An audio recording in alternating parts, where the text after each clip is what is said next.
নমস্কার বন্ধুরা, শুভ জন্মাষ্টমীর অনেক শুভেচ্ছা ভালোবাসা নিয়ে তোমরা সবাই। আজকে সকাল থেকে কন্টিনিউ বৃষ্টি হয়েই যাচ্ছে, আর এই বৃষ্টির মধ্যেই আমি ভিজে ভিজে বাজারে গেছিলাম। আজকে আমার খেতে ইচ্ছে করছিল খিচুড়ি, তো সেই মতন দেখো বাজার করে খিচুড়ি রান্না করে স্নান করে তো আমি বসে পড়েছি খিচুড়ি খেতে।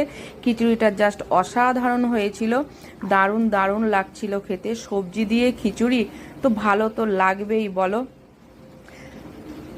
বৃষ্টি হলেই আমার ইচ্ছে করে খিচুড়ি খেতে, আর গরম গরম খিচুড়ি বাইরে যদি এরকম কন্টিনিউ বৃষ্টি হয় কার না ভালো লাগে বলো খেতে। তো আমারও তো এর অন্যথা হয়নি। খিচুড়ির সাথে ছিল দেখো পাঁপড় ভাজা, আর বাড়ির গাছের মানে আমাদের বাড়িতে হয়েছিল কুমড়ো গাছে কুমড়ো ফুল, তো সেই কুমড়ো ফুলের বড়া দিয়ে জাস্ট অসাধারণ লাগলো খেতে।